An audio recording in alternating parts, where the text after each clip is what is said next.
Amen. Amen. Amen. Amen. Amen. Merci pour le témoignage. Donc, voilà, le Seigneur montre les. En fait, ce qui nous interpelle dans tout ça, c'est que le Seigneur nous montre en tout cas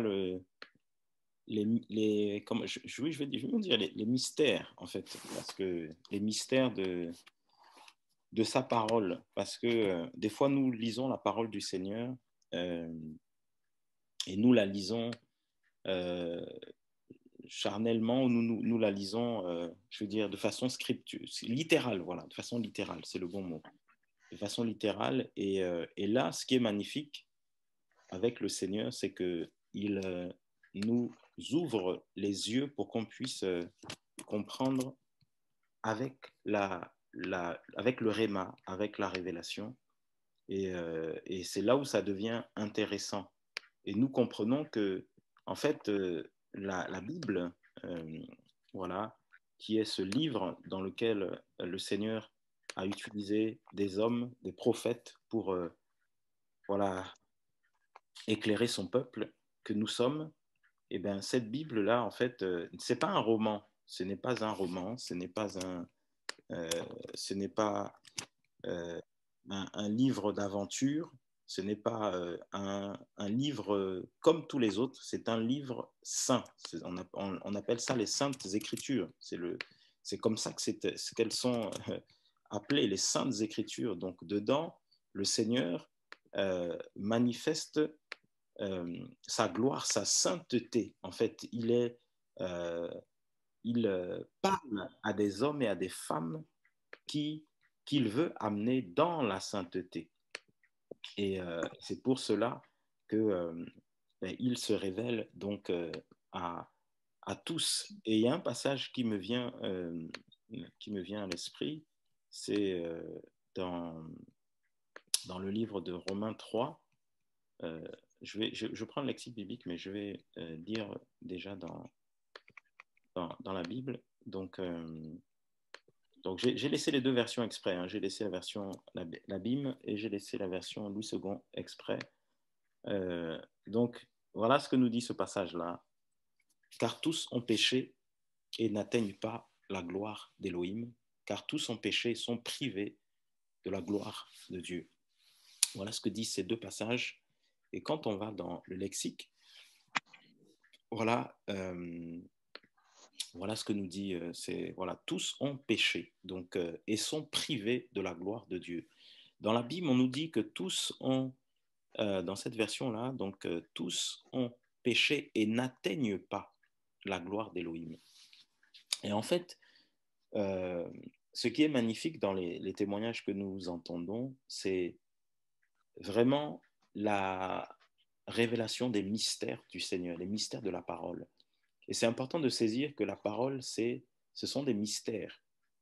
Ce sont des mystères. Notre Seigneur est d'ailleurs lui-même le Seigneur, notre Elohim, notre Maître, le Mashiach, donc Yehoshua, Jésus-Christ, voilà, Yehoshua Hamashiach en hébreu, eh ben, il est un mystère et ne peuvent abandonner leur vie, ne peuvent abandonner le péché, ce qui est écrit là, ce mot-là ici, qui vient du grec amartano, manquer la marque, manquer le chemin de la droiture et de l'honneur, s'éloigner de la loi d'Élohim, le péché est la violation délibérée de la loi divine et l'absence de droiture.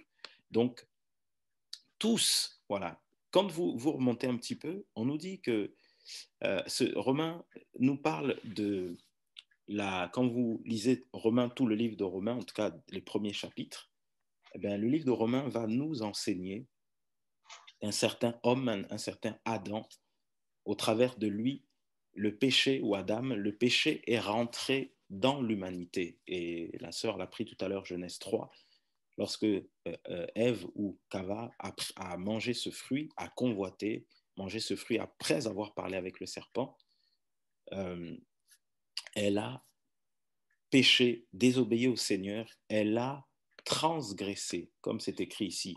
Elle a violé délibérément la loi du Seigneur. Le Seigneur leur avait donné une loi, une directive de ne point toucher, voilà, l'arbre de la connaissance du bien et du mal. Donc, délibérément, donc de sa propre volonté, sans que quelqu'un l'ait forcé, parce que le serpent lui a parlé, le serpent l'a induite effectivement en erreur, mais le serpent l'a oppressée, comme nous avons parlé de ça il y a quelques semaines. C'était une oppression. Donc, ce sont des flèches qui allaient vers elle. Ce sont les désirs, voilà, la sœur parlait de la convoitise, des désirs qui se manifestaient vis-à-vis d'elle, comme lorsqu'il a parlé à Caïn en disant que le péché est couché à ta porte et ses désirs se portent vers toi.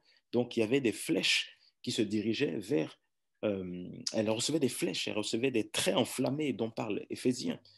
Et à partir de là, elle a délibérément désobéi au Seigneur. Donc le péché, c'est la désobéissance délibérée, volontaire à la loi du Seigneur, l'absence de droiture. C'est manquer la marque, manquer le chemin de la droiture et de l'honneur. Donc, quand je suis dans le péché, je ne suis pas droit. Quand je marche dans le péché, le péché, c'est une action volontaire. C'est pratiquer le péché. Je vais dire pratiquer le péché parce qu'on peut on peut aussi pécher par accident, mais pratiquer le péché, c'est volontairement, je suis assis dedans, je ne demande pas pardon au Seigneur et volontairement, je sais que ce que je fais n'est pas la gloire du Seigneur. Je sais que ce que je fais n'est pas dans la droiture. Je sais que ce que j'ai fait n'est pas digne d'honneur. Et la preuve, parce que ce n'est pas digne d'honneur, je le fais en cachette. Je le fais dans les coulisses. Je le fais en regardant à gauche, à droite et oubliant de regarder au ciel si le Seigneur me regarde. Je regarde à gauche, à droite, devant, derrière et je ne regarde pas, je ne lève pas les yeux vers le ciel parce que cela n'est pas digne d'honneur. Donc, je le fais en cachette, je le fais sans en parler à qui que ce soit. Je le fais quand je suis tout seul dans ma chambre, quand je suis tout seul dans mes toilettes, quand je suis tout seul dans la rue, quand je suis dans un autre pays, quand je suis dans une autre ville, quand je suis loin de mes parents, quand je suis loin des frères et sœurs, quand je suis loin d'un soi-disant pasteur, d'un soi-disant bishop, d'un soi-disant prédicateur, d'une soi-disant sœur, d'un soi-disant frère. Quand je suis loin de ces gens-là, mais c'est là que je pratique le péché parce que ben, je sais que personne ne me voit. Donc, euh, l'honneur, c'est quelque chose qui est manifeste aux yeux de tous. Et quand nous faisons quelque chose qui n'est pas honorable, généralement, on le fait en cachette. Et c'est ça, c'est l'un des signes du péché, l'une des, des, des, si on, si, l'une des marques du péché, c'est ça, c'est que pourquoi est-ce que tu fais cette chose-là en cachette? Pourquoi est-ce que tu dis ces choses-là en cachette? Pourquoi tu ne le dis pas devant tout le monde? Pourquoi est-ce que tu n'as pas cette attitude? Je n'ai pas cette attitude, je n'ai pas ce comportement devant les autres, mais je ne l'ai que en cachette, je ne l'ai que dans un certain milieu en dehors des frères et sœurs. Et c'est aussi s'éloigner. Donc, je ne veux pas entendre parler du Seigneur, je refuse d'entendre parler du Seigneur, je refuse, je fuis. Voilà, parce que je sais que je fuis la Bible, je refuse de la lire, je refuse voilà, que quelqu'un me donne des passages, je refuse juste cette présence-là, je la refuse parce que je sais que ma vie n'est pas à sa gloire, elle n'est pas droite, ma vie n'est pas honorable.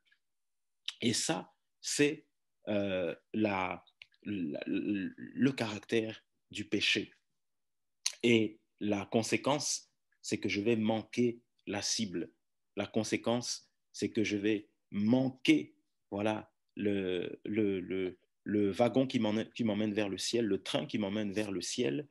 La conséquence, c'est que je ne pourrai pas atteindre la gloire du Seigneur.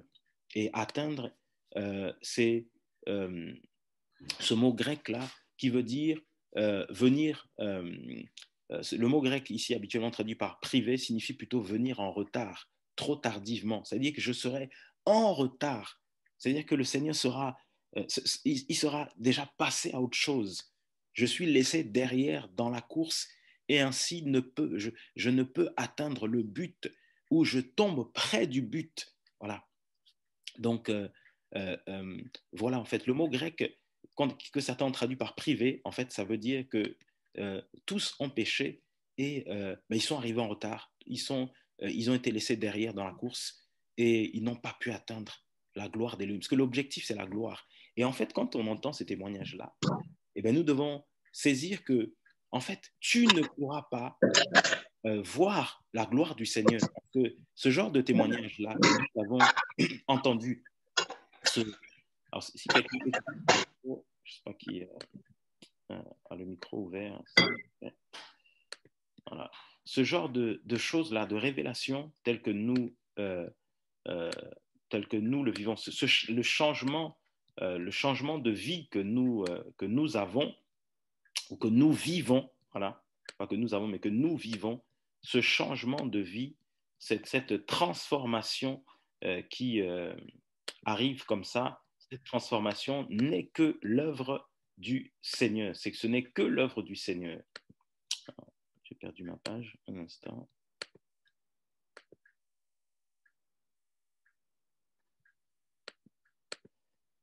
Je vais juste retrouver le verset. Là. Je vais juste le remettre. Voilà, c'est bon. Donc, ce n'est que l'œuvre du Seigneur. Ce n'est que l'œuvre du Seigneur. Et ici, en fait, les Écritures nous disent, mais la justice d'Élohim, verset 22, par le moyen de la foi en Yahushua Mashiach pour tous et tous ceux qui croient, car il n'y a pas de différence. Tous ont péché. Donc, Adam, lorsqu'il est tombé dans le péché, et Ève, lorsqu'ils sont tombés dans le péché, ils ont entraîné toute l'humanité sans exception. Et, et ce qui est magnifique, c'est que le Seigneur va nous enseigner une chose, c'est que la gloire du Seigneur, la gloire d'Élohim, et quand nous parlons de la gloire d'Élohim, je vais aller je vais prendre ça ici, le mot gloire en hébreu veut dire doxa, c'est une opinion, un jugement, une vue, une estimation, ce qui est mauvais ou bon chez quelqu'un, dans le Nouveau Testament, la Nouvelle Alliance, toujours une bonne opinion résultant en louange, honneur, gloire. Et je vais prendre, moi, cette partie-là. C'est la splendeur, l'éclat. Voilà, la splendeur, l'éclat. Une chose appartenant à Dieu, une chose appartenant à Christ. Euh, la magnificence, l'excellence. Voilà, c'est là où je veux, c'est la pensée que j'avais. En fait, tous ont péché et sont privés de l'excellence de notre Seigneur, sont privés de la magnificence de notre Seigneur, sont privés des choses qui appartiennent au Seigneur. Et quand euh, nous marchons effectivement, nous pratiquons, nous violons la Torah, nous violons la parole du Seigneur délibérément, lorsque nous refusons d'obéir au Seigneur volontairement, en fait, ce qui est malheureux, c'est que nous n'atteignons pas les choses qui appartiennent au Seigneur. Et je ne pourrais abandonner, changer de vie. Je ne pourrais euh, euh, être auprès du Seigneur que si j'abandonne toutes les choses que le Seigneur va pointer du doigt dans ma vie, si je ne délaisse que toutes ces choses que le Seigneur pointe dans ma vie, parce que la marche chrétienne, notre vie avec le Seigneur, en fait, c'est une vie de gloire en gloire. Comment peux-tu expliquer que quelqu'un qui aimait le maquillage à outrance, ou en tout cas la séduction, la convoitise, quelqu'un qui aimait se faire voir, et là je ne parle pas de la sœur qui a témoigné, je parle en général, comment peux-tu expliquer que quelqu'un qui aimait euh, voler, qui aimait braquer, qui aimait la délinquance, qui était violent, qui a fait couler le sang, comment peux-tu expliquer que quelqu'un comme ça va juste entendre parler du Seigneur? Comment peux-tu expliquer, comme le témoignage de notre sœur la semaine dernière, quelqu'un qui était pieuse, voilà, dans l'islam, qui faisait ses 5 prières, qui lisait ses sourates? Comment peux-tu expliquer que cette personne va faire un songe et ce songe-là va la poursuivre pendant 15 jours? Comment peux-tu expliquer que quelqu'un, comme la sœur témoignait tout à l'heure, va faire ce songe, le Seigneur l'emmène en enfer, ou notre frère Jean-Pierre a témoigné tout à l'heure également? Le Seigneur va, en fait, expliquer dans les profondeurs, et c'est ce qu'on appelle la gloire du Seigneur. Il t'emmène dans les profondeurs, dans les choses qui lui appartiennent, des choses que l'oreille n'a pas entendues, des choses que l'œil n'a pas vues. Voilà, des choses que le réceptacle humain n'a jamais reçues. Tu vois des publicités, tu entends des hommes parler, tu entends des femmes parler, mais quand le Seigneur te parle ce qu'on appelle la gloire du Seigneur, ce sont des choses que tu n'as jamais entendues, ce sont des choses que tu n'as jamais vues. On peut te prendre les Écritures du matin au soir pour te dire arrête l'impudicité, les relations sexuelles hors mariage, c'est un péché. On peut te prendre tous les versets, tous te les donner. Mais tant que la gloire du Seigneur ne se révèle pas dans ta vie, tu n'abandonneras pas. Et c'est pour ça que nous avons besoin de marcher avec la gloire. Le frère chantait tout à l'heure un chant que le Seigneur guérit, le Seigneur délivre. Les frères et sœurs, tout à l'heure, notre frère Rudy et sa femme recevaient un chant, partageaient un chant qu'ils avaient reçu. Donc, frère, quand nous recevons comme ça des chants comme ça que nous n'avons pas pensé, que nous n'avons pas cherché, mais qui tu te réveilles comme ça avec des chants, et quand tu les chantes, peut-être que toi tu ne réalises pas cela, mais la gloire du Seigneur se manifeste quand tu commences à les chanter. La preuve, la paix que tu n'avais pas, elle arrive. La tristesse que tu avais se change en paix. La peur que tu avais se change en assurance. La maladie que tu avais, beaucoup ont témoigné. Ils ont fléchi les genoux, ils ont prié et le Seigneur les a guéris. La gloire du Seigneur, les mystères du Seigneur. Les médecins ont diagnostiqué telle chose, mais le Seigneur fait autrement et les médecins sont choqués parce qu'ils disent, mais pourtant on avait vu ça. Mais tu retournes le lendemain et les médecins disent, mais il n'y a plus rien. La gloire du Seigneur. Et les choses, la gloire, ce sont les choses, la doxa, les choses qui appartiennent au Seigneur, ne peuvent rencontrer, vivre ces choses, pardon, que des hommes et des femmes qui ont abandonné délibérément, volontairement, qui ont pris la décision de donner leur vie au Seigneur. Et des fois, nous disons que nous parlons, nous donnons des témoignages, c'est pas pour minimiser, hein, mais des témoignages comme, pardon, le Seigneur m'a donné un travail. C'est une bonne chose, c'est très bien, gloire au Seigneur. Mais même les païens qui ne connaissent pas le Seigneur trouvent du travail, et même plus que nous d'ailleurs. Le Seigneur m'a permis de voyager dans tel avion, en première classe, en deuxième classe, d'aller dans tel pays. Gloire au Seigneur. Mais celui qui est le propriétaire de l'avion, le propriétaire de la compagnie, le constructeur lui-même, mais si toi, c'est ta mesure de la gloire du Seigneur, mais lui qui ne connaît pas le Seigneur et qui est constructeur, propriétaire de ces Boeing, de ces Airbus et tout ça, mais que dira-t-il lui si toi, juste le fait de prendre cet avion, tu te dis que tu as vu la gloire du Seigneur, mais alors lui. Donc c'est pas ça. C'est pas la gloire du Seigneur, c'est pas forcément, ce n'est pas le travail. La gloire du Seigneur, c'est des choses qui appartiennent au Seigneur. Quand il dit à Paul, ma puissance s'accomplit dans la faiblesse. Ça veut dire que ce sont des choses que tu n'as pas programmées, des choses que tu n'as pas été chercher. Là où tu étais faible, là où il n'y avait plus aucun espoir, là où il n'y a pas eu d'effort personnel. Parce que lorsqu'il y a un effort personnel, derrière, il y a un salaire. Lorsqu'il y a un travail, il y a un salaire.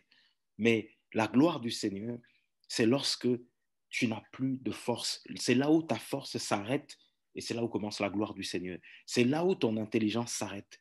C'est là que commence la gloire du Seigneur. C'est là où les hommes ont déclaré que c'est terminé. C'est là que commence la gloire du Seigneur. C'est là où il y a l'épreuve. C'est là que commence la gloire du Seigneur. C'est là où les gens t'ont dit que tu ne réussiras jamais, tu ne te marieras jamais, tu n'avanceras jamais. Et effectivement, quand tu regardes à ta situation, je dis, mais c'est vrai, quand je regarde à ma situation, mais je ne vois pas comment je vais m'en sortir, je ne vois pas comment je vais y aller. La gloire du Seigneur, c'est quand tu es à sec.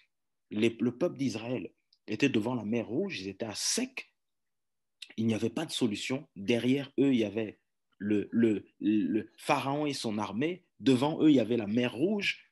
Et quand la mer s'est fendue en deux et qu'ils sont passés, ils ont vu la gloire du Seigneur parce qu'ils n'avaient plus aucun moyen, plus aucune issue. Lorsqu'ils ont faim dans le désert et qu'ils crient au Seigneur et invoquent le Seigneur, ils ont même murmuré que Moshe va invoquer le Seigneur, que la manne va descendre du ciel, que les cailles vont descendre. ils ont vu la gloire du Seigneur. Ils ont vu, ils étaient limités. Mais ces choses-là ne sont réservées qu'à des hommes et des femmes qui ont abandonné le péché. Moshe avait abandonné, Moïse avait abandonné toute sa vie au Seigneur. Il avait décidé de le suivre, il avait obéi quand le Seigneur l'a envoyé en Égypte, il a obéi au Seigneur. Et c'est pour cela, le peuple murmurait, le peuple gémissait, mais ce n'est pas le peuple qui a élevé sa voix, c'est parce que Moshe, parce que Moïse a élevé sa voix vers le Seigneur, et le Seigneur lui a répondu, parce qu'il y avait cet homme, ce prophète qui était Moshe, qui, lui, craignait, obéissait au Seigneur, suppliait le Seigneur, et il voyait la gloire du Seigneur. Il voyait cette gloire. Et ce verset nous enseigne que nous avons besoin, nous qui disons que nous avons le Seigneur, nous avons besoin de voir la gloire du Seigneur. En fait, le Seigneur veut nous ramener à la condition du jardin d'Éden, là où Adam et Ève parlaient avec le Seigneur face à face. Ils voyaient la gloire du Seigneur. Et c'est la finalité de ta marche avec le Seigneur. Quand le Seigneur montre à plusieurs l'enfer, il montre également le ciel. Mais c'est parce que là-haut, la parole nous dit qu'il n'y aura pas de grincement de dents, pas de pleurs. Et nous, ici sur terre, nous connaissons en partie, mais là-bas, nous le connaîtrons, nous le verrons face à face. Donc, il va restaurer cette gloire. Et ta marche chrétienne, c'est pour vivre cette gloire-là du Seigneur. Mais cette gloire commence déjà dans ta vie sur terre lorsque tu abandonnes le péché, lorsque tu déposes totalement ta vie au Seigneur. Tu vivras la gloire du Seigneur. Tu vas la vivre, mais à une condition, c'est que tu, euh, tu ne sois pas en retard. À une condition, c'est que tu ne violes pas la droiture. À une condition, c'est que tout ce qui est digne de louange, tout ce qui est digne, voilà, d'approbation, tout ce qui est digne de gloire, soit des choses de ta vie, soit l'objet de tes pensées, soit l'objet de ta vie. Tout ce qui est honorable, tout ce qui est pur, tout ce qui est saint, tout ce qui est agréable, soit à l'objet, voilà, de tes pensées, l'objet de ta vie. Et c'est pour ça qu'il dit ici, tous ont péché. Donc le péché nous empêche d'atteindre des choses qui appartiennent au Seigneur. Et nous n'avons que des miettes.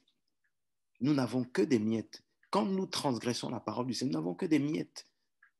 Nous n'avons que des miettes. Des fois, nous bénissons le Seigneur. Oui, gloire au Seigneur, mais ne sois pas rassasié, ne sois pas satisfait. Ça veut dire ne te satisfais pas de ce que tu vis, cherchant à avoir plus du Seigneur. Cherchons à vivre des choses extraordinaires avec le Seigneur. La gloire du Seigneur, c'est le surnaturel. C'est les signes, les miracles, les délivrances, les guérisons. C'est des choses que ton oreille n'a pas vues, que tes yeux n'ont pas vues, que des choses qui dépassent l'entendement. Des choses qui dépassent l'entendement. Et nous parlons pas forcément nous ne parlons pas de matériel. Voilà, c'est pas le matériel. C'est ça, le matériel, c'est des choses qui pourrissent. C'est pas ça. Avoir une voiture, ben, des gens du monde, sans connaître le Seigneur, ils ont des voitures. Avoir une maison, sans connaître le Seigneur, tu peux avoir une maison. C'est pas de ça dont on parle. C'est la gloire du Seigneur, la manière dont le Seigneur se révèle dans ta vie. Et le Seigneur défie, confond les hommes, confond les sages, confond les œuvres des hommes. C'est ça la gloire du Seigneur. Et nous avons besoin, tu as besoin de ça. Pourquoi est-ce que ta vie chrétienne vacille? Pourquoi est-ce que ta marche chrétienne vacille? Mais c'est parce qu'il y a encore ça. Pourquoi notre marche chrétienne vacille? C'est parce qu'il y a encore ça. Parce que nous sommes éloignés du Seigneur. Nous fuyons. Tu fuis la présence du Seigneur.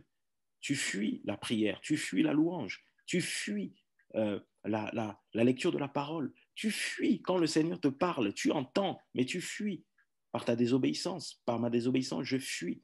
Je fuis. Pourquoi est-ce que tu n'es pas, quand la parole dit n'atteigne pas la... Pourquoi est-ce que tu n'atteins pas, tu n'es pas au rendez-vous au lieu là où le Seigneur t'attend, à l'endroit où le Seigneur t'attend. C'est parce qu'il y a encore ça. Et, euh, et c'est magnifique d'entendre de tels témoignages parce que on se rend compte que nous-mêmes, voilà, il y a des choses que le Seigneur regarde dans ta vie. Il y a des choses que le Seigneur regarde dans ma vie.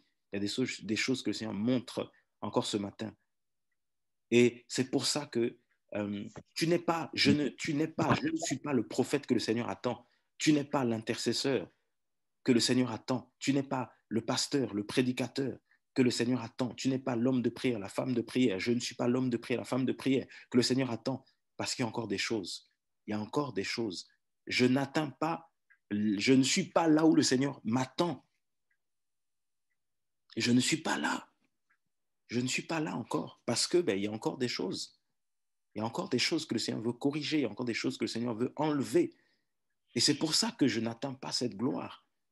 C'est pour ça que je n'atteins pas ces milliers de personnes que le Seigneur veut toucher, parce qu'il y a encore des choses que le Seigneur veut briser.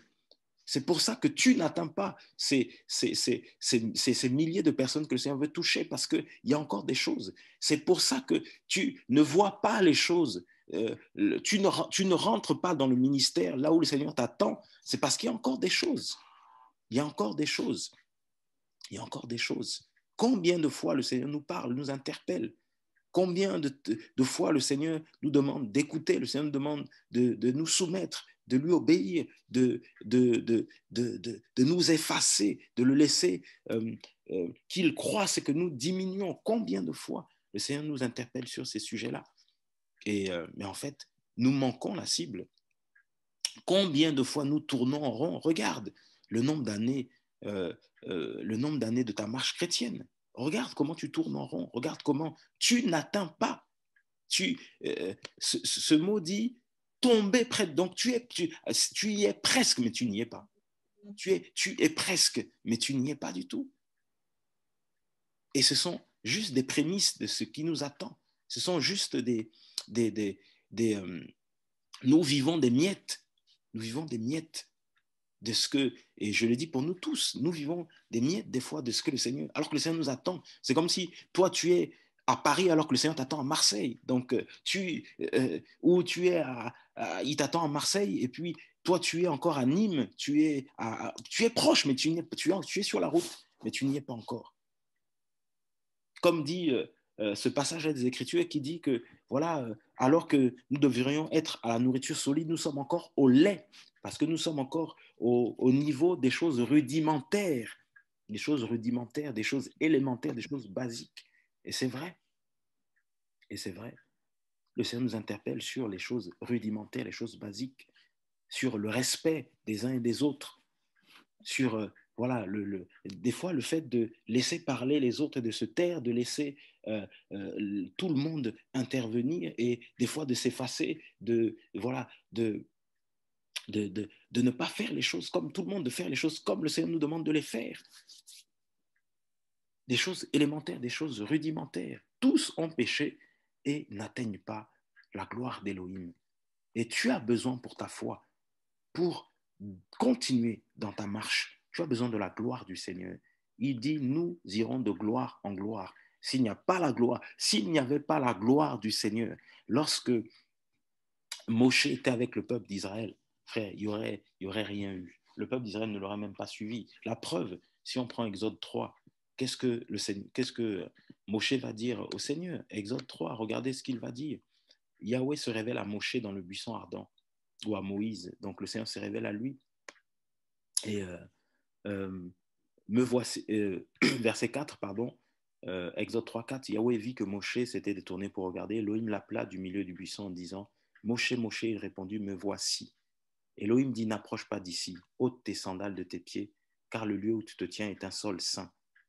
Il dit, je suis l'Elohim de ton père, l'Elohim d'Abraham, l'Elohim de Yitzhak, l'Elohim de Yaakov.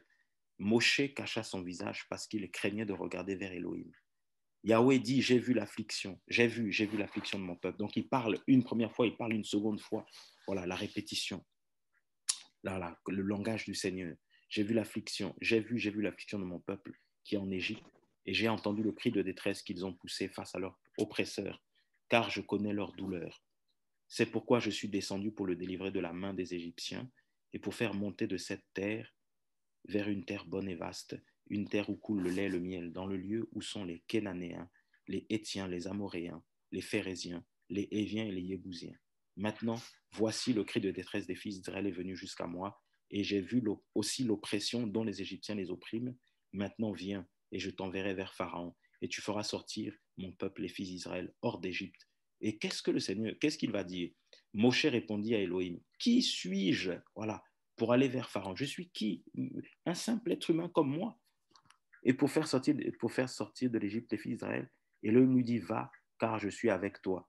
Voilà, la gloire d'Elohim. Si Moshe n'était pas, Moïse n'était pas avec le Seigneur. Voilà, dans la version du second, Dieu dit, je serai avec toi et ceci sera pour toi le signe que c'est moi qui t'envoie. Quand tu auras fait sortir d'Égypte le peuple, vous servirez Dieu sur cette montagne. Donc il lui dit, le signe que c'est moi qui t'envoie, c'est quand tu auras fait sortir mon peuple d'Égypte, vous servirez Elohim sur cette montagne. Donc il lui a dit, il lui a donné la direction, il lui a montré la montagne là où il devait aller servir. Donc il faut que Moshe a accepté la mission, et encore, parce qu'après, il va demander au Seigneur de se révéler. Il a accepté la mission, mais à condition d'aller avec la gloire du Seigneur. Tu vas échouer dans l'œuvre que le Seigneur t'a donnée. Tu vas échouer dans le ministère que le Seigneur t'a donné. Tu vas échouer dans les choses que tu entreprends si la gloire du Seigneur ne t'accompagne pas. Nous échouons parce que la gloire du Seigneur ne nous accompagne pas. Tu échoues dans ton travail, tu échoues dans les choses que tu entreprends parce que le Seigneur n'est pas avec toi. Et Moshe voulait s'assurer que le Seigneur était avec lui. Et le Seigneur va lui dire, va, car je suis avec toi. La gloire du Seigneur l'accompagnait Moshe. Et elle se manifestait par la nuée dans le désert, la journée par le feu, la colonne de feu la nuit. Donc ils étaient accompagnés. Et Moshe dit, verset 13, à Elohim, voici, quand j'irai vers les fils d'Israël et que je leur aurais dit, l'Elohim de vos pères m'a envoyé vers vous, s'ils me disent, alors quel est son nom? Que leur dirai-je? Donc, Elohim dit à Moshe, je suis qui je serai, la révélation de Yahweh. Il lui dit aussi, tu parleras ainsi aux fils d'Israël, je suis, m'a envoyé vers vous. Elohim dit encore à Moshe, tu parleras ainsi aux fils d'Israël, Yahweh, YHWH, le tétragramme, l'Elohim de vos pères, l'Elohim d'Abraham, l'Elohim de Yitzhak, l'Elohim de Yaakov m'a envoyé vers vous. C'est là mon nom pour l'éternité. C'est là mon souvenir d'âge en âge. Quelle révélation! Moshe s'est levé parce que le Seigneur va lui donner son nom. Moshe a posé une question, Moïse a posé une question au Seigneur. Je vais aller vers eux. Et qu'est-ce que je vais leur dire? Et ils me diront quel est son nom. Il a eu la révélation, il a eu le réma. La gloire du Seigneur s'est manifestée, les écailles sont tombées, il est parti avec le nom d'Élohim, le nom du Seigneur, Yahweh, le YHWH. Je suis qui je serai, je suis. Voilà, je suis celui qui suit. Voilà. Et ensuite, le Seigneur a commencé à manifester, voilà, d'autres signes qu'il a pu manifester à Moshe. Mais Moshe est parti parce il était accompagné, il était sûr que le Seigneur était avec lui. Et c'est ce qu'il lui a dit euh, au verset 12, car je suis avec toi. Et c'est pour ça qu'il est parti.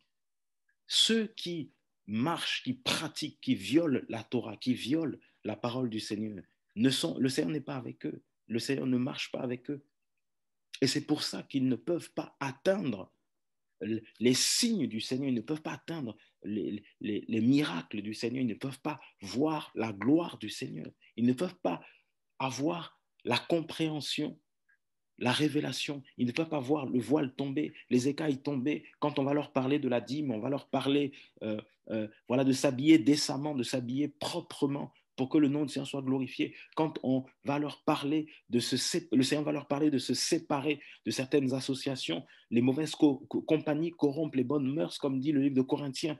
Quand le Seigneur va parler de ces choses au travers de ses fils, de ses filles, qu'est-ce qu'ils vont dire? Mais vous exagérez, vous abusez, vous êtes voilà, dans l'extrémité. Mais en fait, c'est simplement la parole. Quand le Seigneur va dire que les homosexuels, l'homosexualité, le fait d'être efféminé, le fait voilà, d'être adultère, voilà, le fait d'être dans les relations sexuelles hors mariage, le fait d'être dans le mensonge, le fait d'être dans la convoitise. Quand le Seigneur va parler de ces choses, puisque ces choses sont aujourd'hui naturellement acceptées dans le monde de tous les jours, ben, tant que tu n'as pas la révélation de Yeshua, tant que tu n'as pas donner ta vie au Seigneur, ben cette gloire, tu ne la verras pas et tu ne comprendras pas ces choses. Il y aura toujours ce voile. Et c'est cette gloire qui te permet de marcher avec le Seigneur. Les choses du Seigneur, la gloire du Seigneur, ce sont les choses du Seigneur. Ne peuvent avoir les choses du Seigneur, ne peuvent comprendre le langage du Seigneur que les hommes et les femmes qui ont donné leur vie au Seigneur. Voilà, si tu donnes ta vie au Seigneur, en fait, tu ne vas même plus résister. Si tu donnes ta vie au Seigneur, tu ne vas même plus résister parce que tu vas comprendre que ce que tu entends vient du Seigneur. Tu vas comprendre que ce que l'on t'a partagé ou ce que tu as lu, quand je dis partager, ce que tu peux aujourd'hui ne pas l'accepter. Mais quand tu vas fléchir tes genoux et que tu vas commencer à prendre les Écritures, et c'est ma prière que tu vas rentrer chez toi, tu vas rentrer dans la présence du Seigneur, tu vas fléchir tes genoux et il va te parler.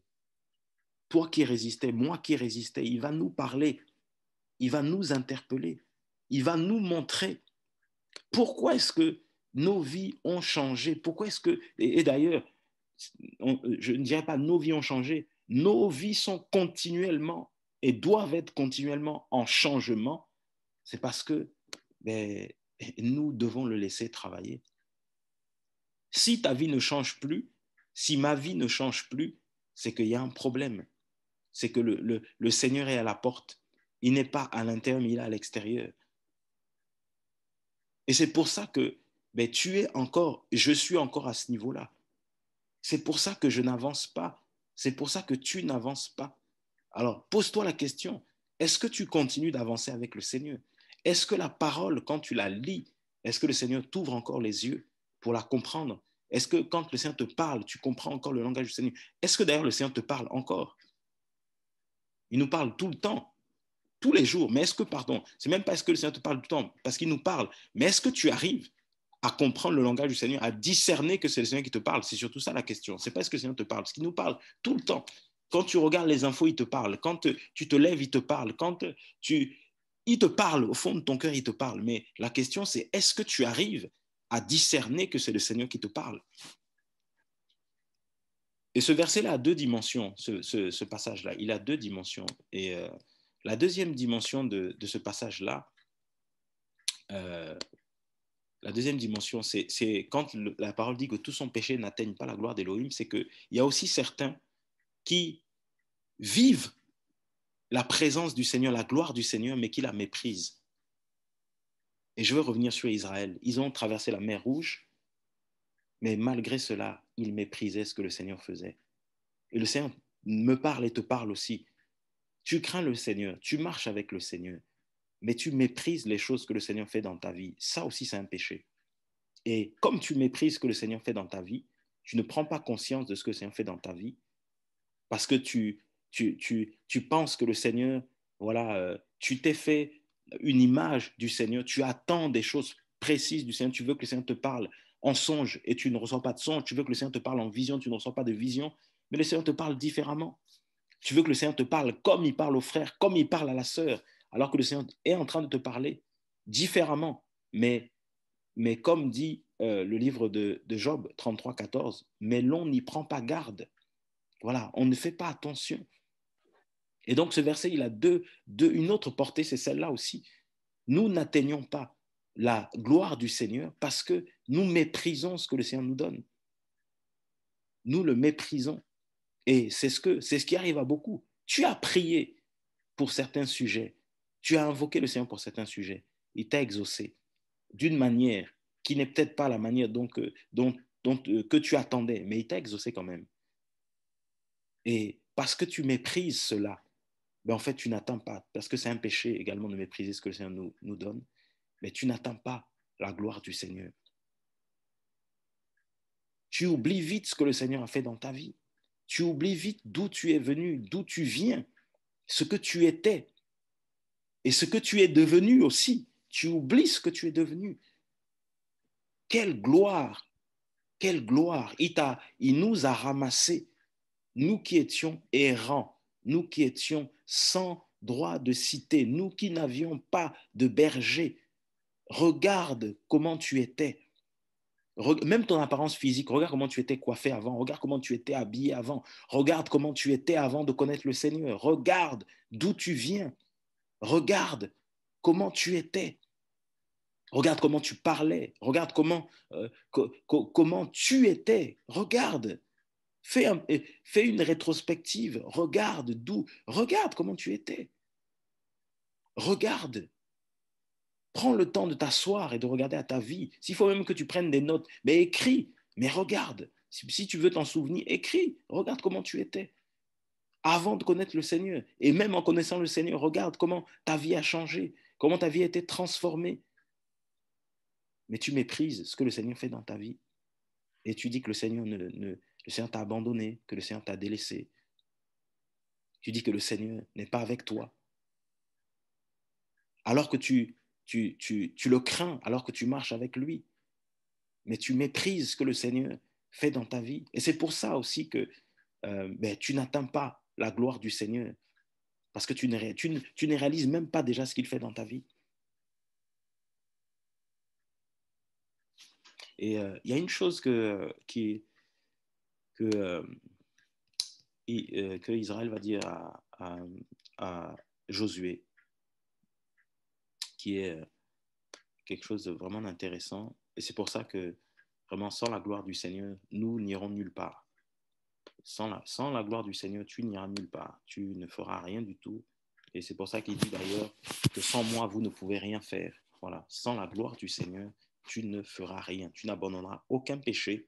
Tu continueras à marcher. Je continuerai à marcher dans l'entêtement, dans le péché, dans beaucoup de choses parce que je n'ai pas la gloire du Seigneur. Cette gloire fait que elle emmène du dégoût dans ta vie par rapport à l'alcool, par rapport à la cigarette, par rapport à la sexualité impure, par rapport à la convoitise. C'est cette gloire qui fait que tes pieds s'arrêtent et ne courent plus comme ils couraient avant. Tes yeux s'arrêtent et ne tournent plus comme ils tournaient avant. Ta bouche s'arrête et elle ne parle plus comme elle parlait avant. C'est cette gloire qui fait que ce que tu ne pouvais plus faire avant, tu arrives à le faire parce que cette gloire est sur toi. Son onction est sur toi, sa puissance est sur toi.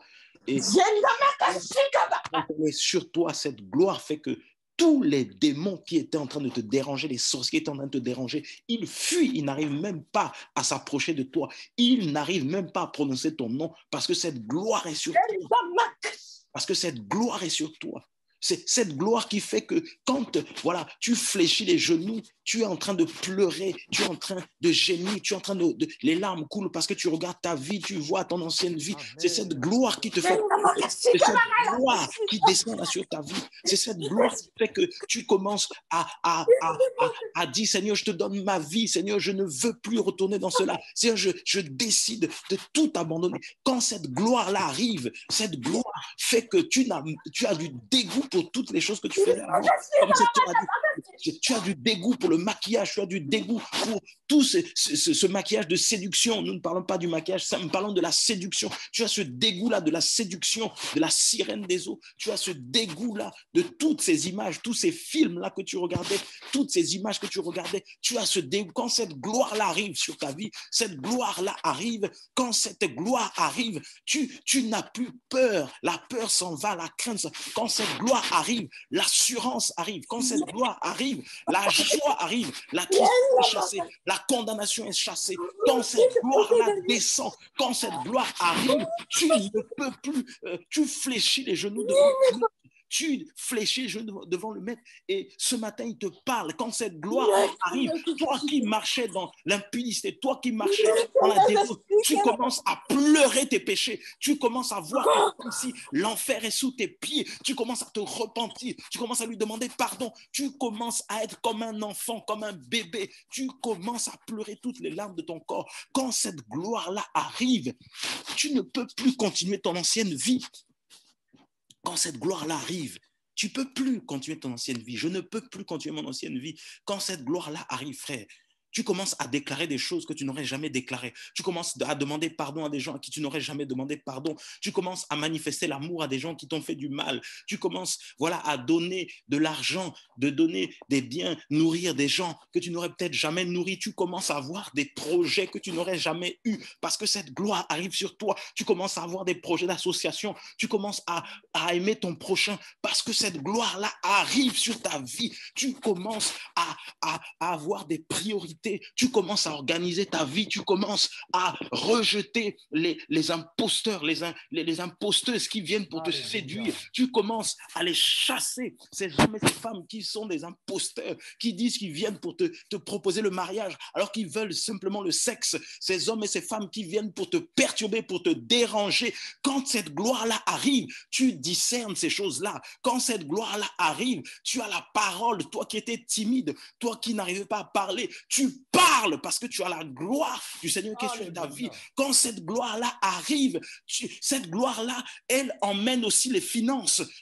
Pour les projets que le Seigneur t'a donnés, tu vas parler de ces projets. Les hommes et les femmes que le Seigneur va toucher vont soutenir financièrement, soutenir dans la prière. Quand cette gloire-là arrive, il va susciter des hommes et des femmes qui vont t'aider à accomplir la mission, à accomplir la vision.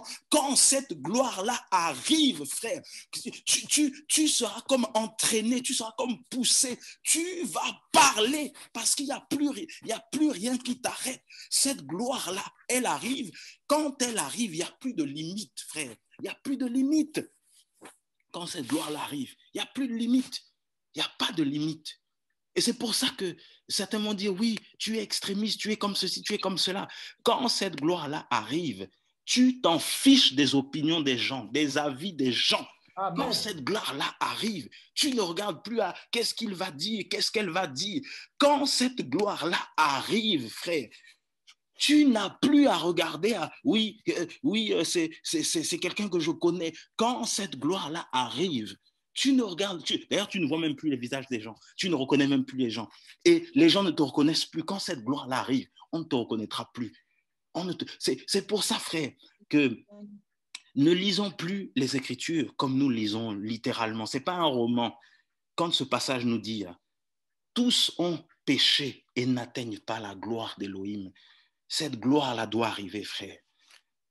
Tu auras des songes sur des choses que le Seigneur te demandera de faire. Tu auras des visions sur des choses que le Seigneur te demandera de faire. Tu auras des convictions comme ça. Tu seras poussé par l'Esprit sur des choses que le Seigneur te demande de faire. Tu seras dirigé par l'Esprit sur des choses que le Seigneur te demande de faire. Tu seras toi-même choqué, toi-même surpris. Tu seras choqué par des choses que tu seras amené à faire.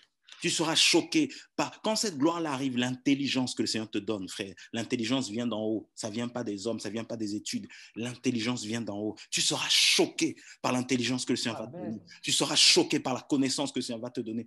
Frère, Amen. La parole nous dit que Pierre et les autres, c'était des pécheurs. Et quand vous lisez littéralement en grec, on dit que c'était des idiots, des illettrés. Les pharisiens ont reconnu que c'était des illettrés. Que c'était des idiots. Si on parle, voilà, franchement, vulgairement, c'était des illettrés, des gens qui n'avaient pas étudié. Ils étaient formés à la pêche par leurs parents, des pêcheurs. Mais quand cette gloire-là arrive, oh, on ne reconnaît plus les... On va se dire, mais il a bac plus 12, bac plus 10, bac plus je ne sais pas combien.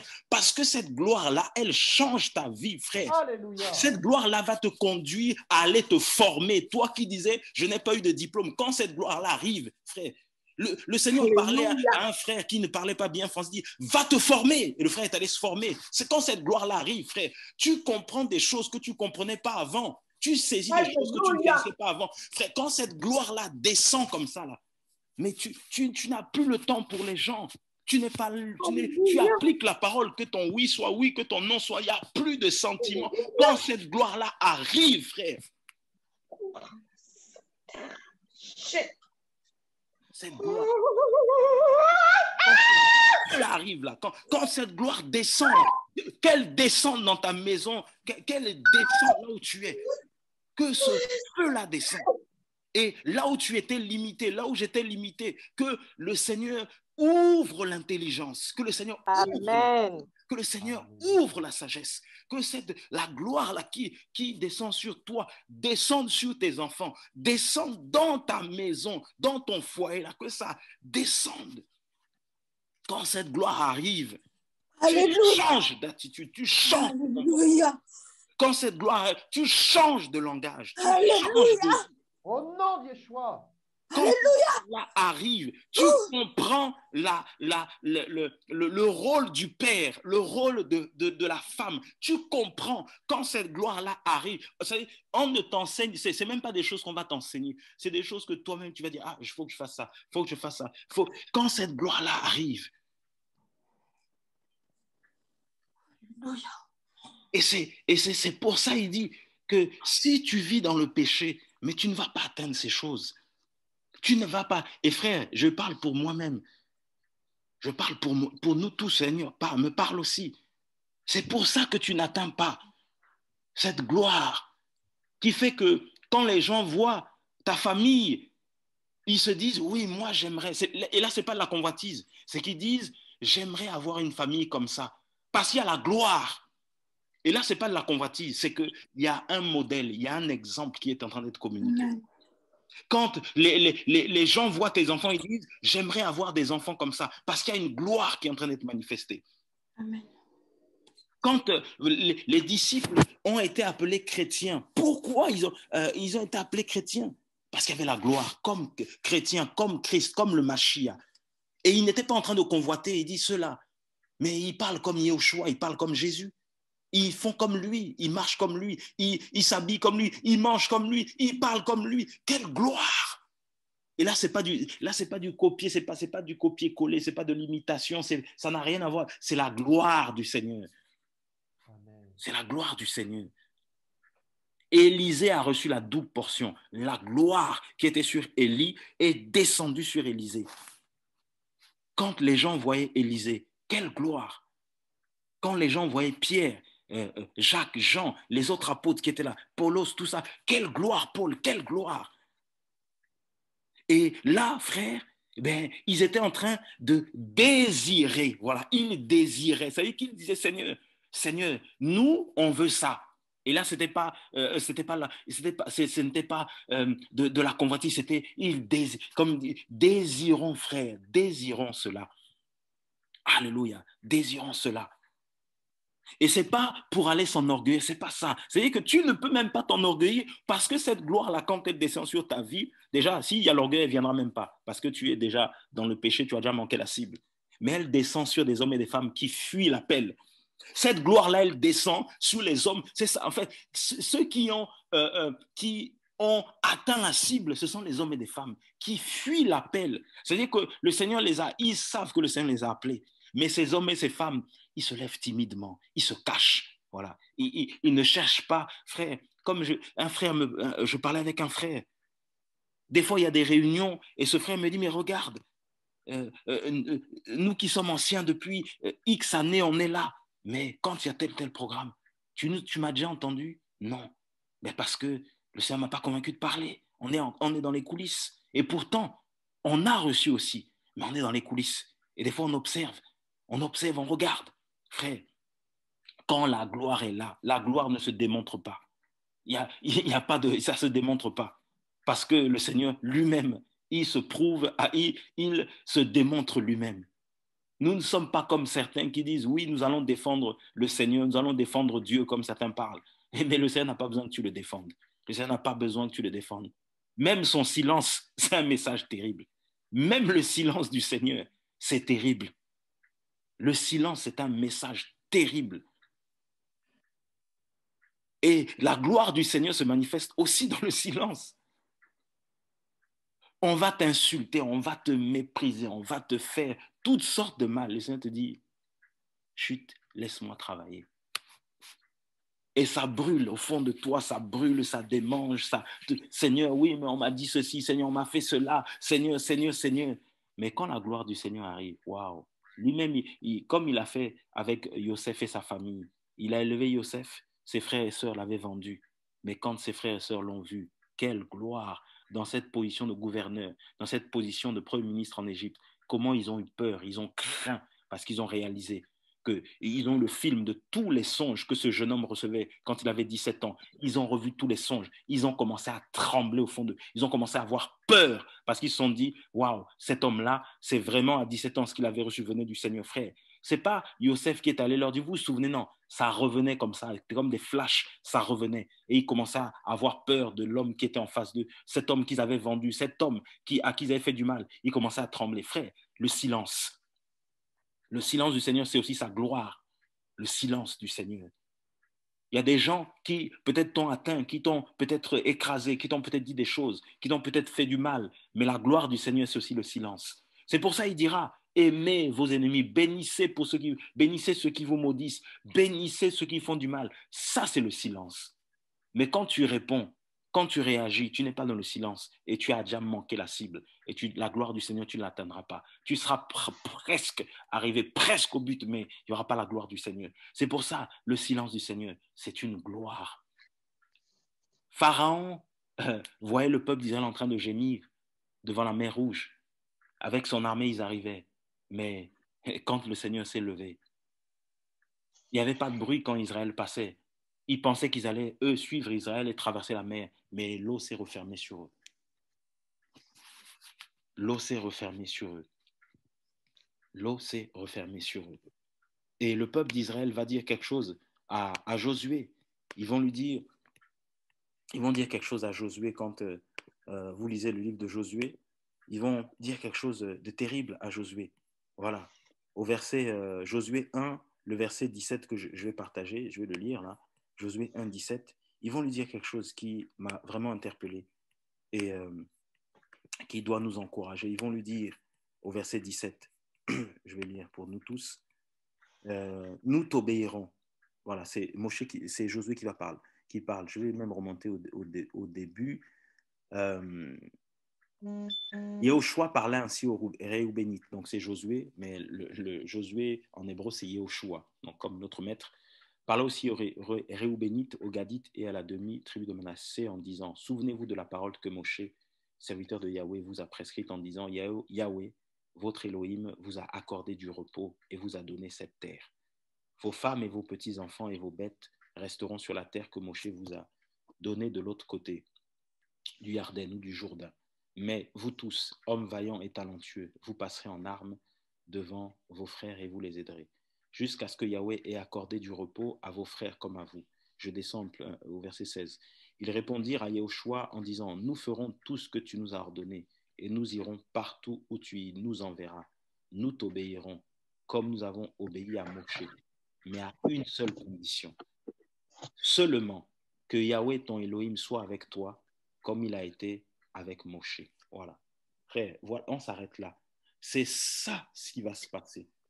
En fait, ils vont lui dire, si la gloire d'Elohim, la gloire du Seigneur, est avec toi comme elle a été avec Moshe, on va t'obéir. Mais si elle n'est pas avec toi, laisse tomber. Frère, tu veux marcher avec le Seigneur, tu veux servir le Seigneur, rassure-toi que le Seigneur, la gloire d'Elohim, soit avec toi. Parce que si la gloire du Seigneur n'est pas avec toi, malheureusement, tu vas rater la cible, tu vas rater le ministère que le Seigneur t'a dit, tu vas rater la marche, tu vas manquer la marque, tu vas rater le but, tu vas rater le ciel. Et la gloire d'Elohim, c'est aussi une marque de notre marche avec le Seigneur. C'est aussi une marque que le Seigneur est avec nous. Et je précise bien, je ne parle pas. Dans la gloire du Seigneur, ce n'est pas les messages qu'on entend, ou les 7 clés, ou les 10 clés, je ne sais pas moi, du succès. On ne parle pas de ça. La gloire du Seigneur, ce n'est pas, ça ne se mesure pas par des voitures, par du matériel, par des maisons, par de l'argent. Ce n'est pas de ça dont nous parlons. Nous parlons de la puissance du Seigneur. Celle qui fait que la première des choses qui va être bousculée dans ta vie, c'est ta marche, donc, le changement radical de ta vie, la repentance, la conversion. Tu vas abandonner tout ce que tu faisais qui n'était pas dans la droiture, qui ne glorifiait pas le Seigneur. C'est de cette gloire que nous parlons. Et ça commence par là, par le changement de ta vie. Cela ne peut se réaliser que s'il y a la gloire du Seigneur dans ta vie. que ce changement, ces changements, parce que c'est une marche continuelle, un changement continuel, ne se réalisera que s'il y a la gloire. Et beaucoup n'arrivent pas à abandonner, nous n'arrivons pas à abandonner beaucoup de choses de nos vies parce qu'il n'y a pas la gloire. Parce que nous ne déposons pas nos vies comme un sacrifice vivant, saint, agréable. Nous déposons ta vie sur l'autel, que je dépose ma vie sur l'autel pour que la gloire du Seigneur soit manifestée. C'est valable pour toi, c'est valable pour moi. Et si je fais ça, je vais être surpris des changements qui vont s'opérer dans ma vie. Et il dit, si quelqu'un est en Christ, en Machia, il est une nouvelle créature. Les choses anciennes sont passées. Voici toutes choses sont devenues nouvelles. Oui, ce n'est pas facile, mais avec la gloire du Seigneur, tu vas y arriver. Tu vas y arriver. Là où les gens ne t'attendent pas, là où le diable ne t'attend pas, c'est là où le Seigneur va t'emmener. Et tu vas réussir. Je répète, je ne parle pas forcément de réussir je ne parle pas du matériel, je ne parle pas du social, ce n'est pas de ça dont je parle. C'est la gloire du Seigneur. Par le changement de ta vie, la transformation de ta vie, la restauration de ta vie. Avant de t'emmener là où le Seigneur veut que tu puisses peut-être travailler, mais il a besoin de te restaurer. C'est pour ça que tu n'es pas encore là-bas, parce qu'il a besoin de te restaurer. Il a besoin de te restaurer. Mais cette restauration-là, ce n'est pas les médecins qui vont la réaliser, ce n'est pas des hommes qui vont la réaliser, c'est le Seigneur qui va réaliser cela. Les blessures qu'il y a dans ton cœur, c'est lui qui va restaurer. Tu n'es pas restauré parce qu'il y a encore le péché. Tu n'es pas restauré parce que quand nous disons le péché, c'est que tu n'obéis pas au Seigneur, tu ne laisses pas le Seigneur faire ce travail de restauration, donc c'est le péché. Tu méprises ce que le Seigneur fait, donc c'est le péché. Tu es dans le doute, dans l'incrédulité, tu ne crois pas, tu doutes, voilà, tu rejettes ce que le Seigneur te donne, tu es dans l'incrédulité, c'est le péché. Tu ne crois pas comment il s'appelle là, je crois que c'est Zacharie, quand le Seigneur va lui parler comment il s'appelle, le Seigneur va parler de son fils, Yohanan ou Jean, voilà. Mais qu'est-ce qui s'est passé? L'ange va lui dire qu'il allait être muet. Amen. L'ange va lui dire, parce que tu ne crois pas que l'année prochaine, que voilà, ta femme va avoir un enfant, mais tu seras muet. Voilà, tu seras muet. Donc l'incrédulité, c'est un péché. Quand tu marches dans l'incrédulité, tu es dans le péché. Je suis dans le péché, tout simplement. Et c'est pour ça que le Seigneur n'agit pas parce que je suis dans l'incrédulité, dans le doute. Je ne laisse pas le Seigneur travaille Zécharia ou Zacharie, donc Zacharie, effectivement. Dans Luc chapitre 1er, verset 5. Voilà, cet homme-là qui était lévite, voilà, et à qui le Seigneur avait parlé clairement avec l'ange, il avait dit, tu vas avoir, je vais le prendre, tu vas avoir, ta femme aura un enfant. Pardon, Luc chapitre 1er, à partir du verset 5.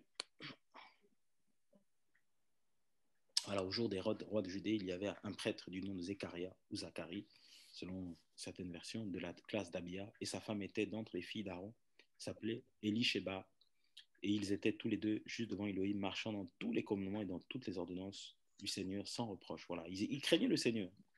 Et ils n'avaient pas d'enfant parce qu'elle était stérile et tous deux étaient très avancés en âge. Or, il arriva, comme il exerçait la prêtrise devant Élohim selon l'ordre de sa classe, il fut désigné par le sort selon la coutume de la prêtrise pour entrer dans le temple du Seigneur et y brûler l'encens. Mais toute la multitude du peuple était dehors en prière à l'heure de l'encens, et l'ange du Seigneur lui apparut se tenant debout à la droite de l'autel de l'encens. Et Zécharia fut troublé en le voyant, et la crainte tomba sur lui. Mais l'ange lui dit, Zécharia, n'aie pas peur, car ta supplication a été entendue, et ta femme, Élisheba, t'enfantera un fils, et tu l'appelleras du nom de Yohanan. Et il sera pour toi le sujet d'une grande joie et d'allégresse. Donc c'est Jean le Baptiste. Voilà. Et beaucoup se réjouiront de sa naissance, car il sera grand devant le Seigneur. Il ne boira jamais de vin, ni boisson forte, et il sera rempli du Saint-Esprit dès le ventre de sa mère. Et il ramènera beaucoup des fils d'Israël au Seigneur leur Élohim. On va descendre un peu. Alors, voilà. Alors Zécharia dit à l'ange, donc il lui a donné toutes ces paroles et il va poser une question. À quoi connaîtrais-je cela? Car moi je suis un vieillard et ma femme est d'un âge avancé, l'incrédulité, le doute.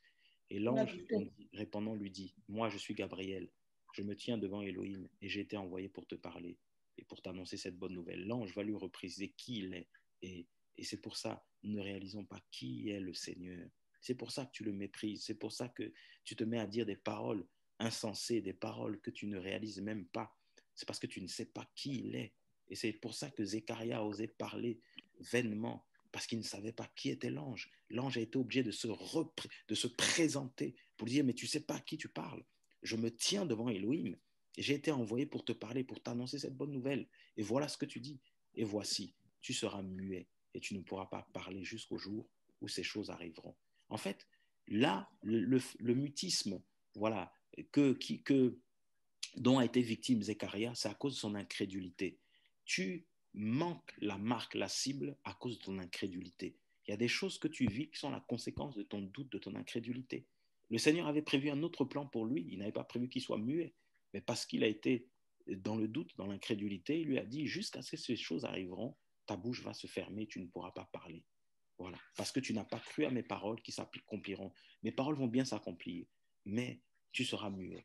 Donc, voilà, les choses devaient se réaliser, mais à cause de son incrédulité. Donc, on voit ici que l'incrédulité, c'est aussi manquer la cible, violer la Torah délibérément. C'est pour ça qu'il dira que celui qui s'approche de lui, il doit croire, voilà, il doit croire qu'il est le rémunérateur de ceux qui le cherchent.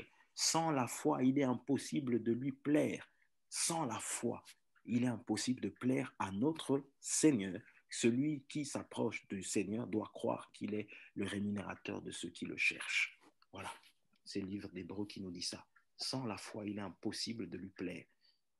Voilà, donc, si je n'ai pas la foi, je suis dans le péché. Voilà, vraiment que le Seigneur nous visite. Voilà, que le Seigneur nous visite, que le Seigneur te visite, me visite. Et nous réussirons à marcher avec le Seigneur à une seule condition, que sa gloire soit avec nous. Tu renverseras des montagnes, tu renverseras des obstacles, tu traverseras des épreuves, tu auras des victoires, mais à une seule condition, que la gloire du Seigneur soit avec toi. Tu iras et tu reviendras en paix, vivant, voilà, même si, voilà, certains te disent, ne va pas dans ce pays, ne va pas dans ton pays d'origine, en Afrique, parce qu'il y a beaucoup de sorciers. Tu iras et tu reviendras en paix, parce que Yahushua HaMashiach est avec toi, parce que sa gloire est avec toi. Tu iras, tu reviendras. Tu iras là où tu dois aller, voilà, parce que le Seigneur t'a convaincu de quelque chose. Tu iras là où tu dois aller, mais à une seule condition, c'est que la gloire du Seigneur soit sur toi. Tu iras et tu reviendras. Voilà, ce voyage que tu veux faire, cet endroit où tu veux aller, que ce soit en Europe, que ce soit en France, que ce soit je ne sais où, voilà, là où tu as prévu d'aller, tu iras et tu reviendras en paix parce que la gloire du Seigneur est avec toi. Rassure-toi que la gloire du Seigneur est avec toi. Et les questions que tu te poses sur tes enfants, vont-ils réussir, vont-ils ceci, vont-ils cela, ils iront et ils réussiront à une seule condition. Rassure-toi que la gloire du Seigneur les accompagne. Alléluia. Seigneur, merci. Si on peut prier, merci pour ta présence, Papa. Et Seigneur, nous te prions. Vraiment, Père. Voilà, prie. Merci Seigneur, Yeshua Mashiach. Voilà, prions, voilà, là, tu sais là où tu étais. Puissance, Papa. Merci pour ton amour, Papa. Au sein de ma famille, Papa, de mon couple, Seigneur, Yeshua Mashiach. Oh Seigneur, nous vivons de ta gloire, Seigneur. Nous voulons de ta gloire, Papa. Nous séjournons dans nos foyers, Papa. Tous les jours, Papa. Toutes les nuits, Seigneur. Séjourne dans nos cœurs, Seigneur, Yeshua Mashiach. Car c'est toi qui vis et le chemin, la vérité, la vie, Papa. Et nous te donnons encore aujourd'hui toute l'adoration, la gloire, Seigneur, Yeshua Mashiach. Augmente la foi, Papa. Foi dans nos cœurs, Papa, afin que nous puissions marcher, Papa, plus long, marcher, Papa, comme des vieillards, Papa, aveuglés, Seigneur, Yeshua Mashiach. Oh Seigneur, car la foi, Papa, la foi, c'est ce que tu nous donnes, Papa. Nous te faisons totalement confiance, Seigneur, Yeshua Mashiach. Pardonne-nous dans ta bergerie, conduis-nous, Papa, dans ton chemin, Papa, dans la sanctification, Seigneur, Yeshua Mashiach.